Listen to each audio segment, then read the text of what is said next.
Okay, I'm just trying to explain to Becky the use of the Igel. Generally three sizes, 3, 4 and 5. It's on the packet here. Size 3, 30 to 60 kilos. Size 4 is 60 kilos upwards. Size 5 is generally used for adults up to 90 kilos. It's a brilliant device. We'll take it out of the packet like that. It's okay. All right. It's got a number of design features which are quite unique. Okay, it's what's called a supraglottic airway. So it's inserted in the upper airway. We won't put it in at the moment. It's inserted into the upper airway. It's designed so that this portion here fits over the airway opening around near the vocal cords. Okay, just below the epiglottis, and the tip is this part of the Igel sits just above the esophagus, so in the pharyngeal space, and the idea is that it prevents esophageal regurgitation, and we can ventilate through there directly through the epiglottis into the trachea. It's not 100% foolproof. Intubation is obviously the gold standard, but it's the next best thing that we have. And in fact, a lot of hospitals now, when they do procedural surgeries or light anaesthesia, use Igels now instead of intubation. The Igel has a number of features. It's in a cradle, and we'll explain the use of the cradle shortly. But the structure itself has a number of features. Okay. So this area up the top here is where you put your bag valve mask or your ventilation device. It sits on top of that. You'll notice that the ventilation tube goes right down through the Igel itself, okay, and exits down here, which sits on the opening of the trachea, the upper airway. The top part of the Igel, if you feel the top part of the Igel, is quite hard, okay, and that serves as a bite block. So the teeth do not squash the soft part down here. The teeth will then hit the hard part. That marker is a general indication of where the teeth should be, okay, and if the patient ever bites down, it can't occlude the airway. So you've got an inbuilt bite block there.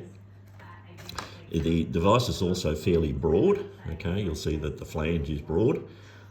ET tubes, for instance, are fairly narrow and round and can move around. This device, however, has got a wide flange. What do you think it's got a wide flange?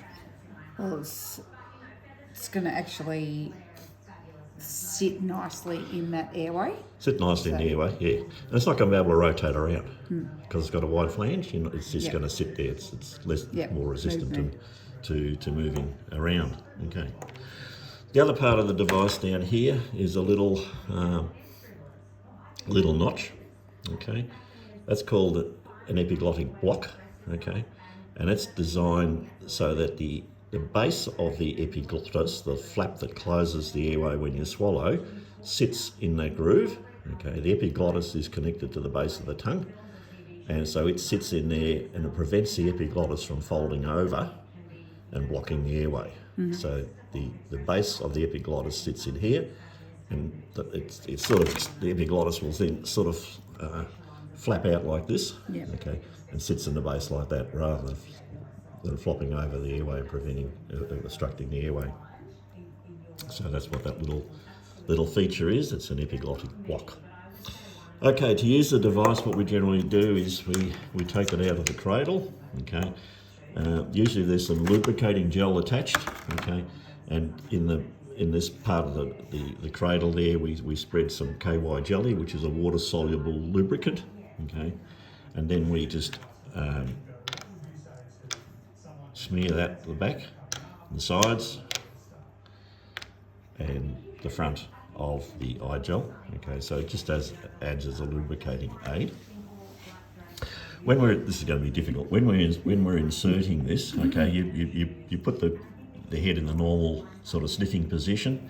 Ideally, if you can extend the jaw Okay, that'll sort of push the base of the tongue outward a little Yep. bit, enable the Igel to go in. Okay, we need to insert it quite robustly down past the base of the tongue. Okay, and we push that in as far as it will go with the aid of the lubricant. Okay, until we feel a definitive stop. So essentially, basically, we pop that in until it will not go down any further. Okay, and that should be sitting in the position now just above the esophagus. Yep. And I don't know, can we see if that is in there? All right. So if you want to take that out, we can then. So ideally, also we've got the bite block there as a guide as to where it should be sitting. However, with this model, it's not going to be ideal.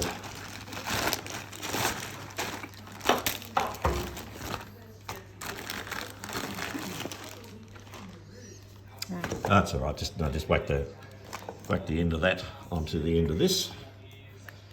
Okay, pull the bag apart. Have we got the bag at the end of that? That's it there. Okay, all right. Okay, now just ventilate. Okay. Okay, go put your other hand there. Feel the air coming out. Yep. Okay, good. All right. So what we're looking for now, when we're ventilating, what do you think we're looking for? You're going to be looking to see if the chest is rising. That's right, we're looking for the rise and fall of the chest, and we're also looking for the rise and fall of the stomach. Because we don't want the stomach to be rise and fall, which indicates that the air might be going into the stomach. You haven't got a proper seal. So we're looking exclusively for a nice rise and fall of the chest. What else are we looking for? You're looking for colour, perfusion. Oh, yep. The patient's nice and pink, it's not going blue, cyanotic. And obviously, if you've got SAP probe attached, you've got your CO2, you can put your little CO2 port in here as well, so you can measure the CO2 on your LifePack 15. So you can look at the CO2 wave as well. What we're looking for is around about 40 milligrams of CO2 in between expirations, in between ventilations. So there's a number of indicators that you look for to see that the patient is being ventilated. His colour is nice and pink, his chest is rising and falling, the abdomen is not becoming distended, full of air. Another unique feature of this thing is that on the side here there's a little port, there's a little hole, okay, and we can insert a catheter down that. Okay, so in the kit that we have, the oxygen kit we've got a nasopharynge and an oro or naso catheter that we can insert down through here, and that goes down through into the esophagus and into the stomach. Okay, we have a special 50ml syringe with a tapered end on it, which we can push into, which I showed you yesterday, which we can push into the top of the catheter.